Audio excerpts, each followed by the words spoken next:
Bismillahirrahmanirrahim. Туғандар, ассаламу алейкум. Урматтуу мекендештер, бүгүн 7 ноябрь Бишкек шаары Степной айылы моундай бир байкебиз ала түстөгү өспүрүм сатууга чыгып калыптыр. Ушунун маалыматын жеткирели. 1 жаш канча дейсиз?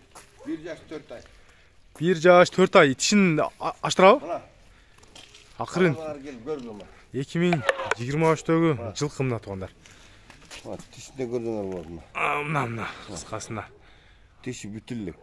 Болду. 2023 1 жыл 4 айлык, а? 1 жаш 4 айлык. Бою канча азыркы учурдагы? Турусунда бою азыр бир 60га жакын, ченеге жокмун. 1.60га жакын, а?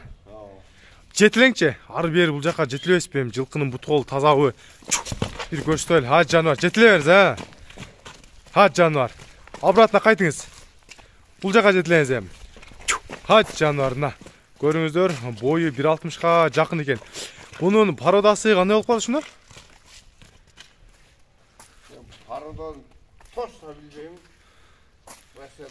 Россиядан келген. Россиян жылкысы экен да, а? Бирок жанагындай буттарында тяж эме жок, жүндөр жокпу?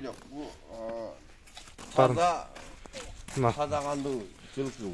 Буттары таза экен тугандар, тяж жок дейт байкебиз негизи. Россиядан келген экен. Мына бою 1.60га жакын үйрөтүлгөн эмес, а Нурбеке? Жок. Мына бул акебиз үйрөтпөптүр. Мына төштөрүн карагыла. Мына төштүн кеңдиктерин көрүңүздөр. Туяктары, мына башы көз. Өзүңүздөр көрүп жаткандай, бул жагы жаныбар.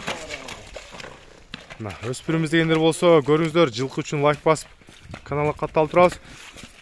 Баасын кыргыз сом менен азыр канча коем деп аттыңыз?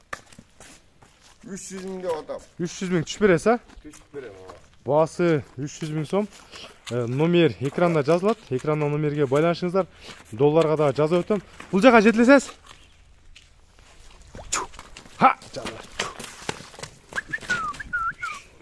Бул жака айланып жетилебиз. Машалла. Жылкы кыскасы турушу.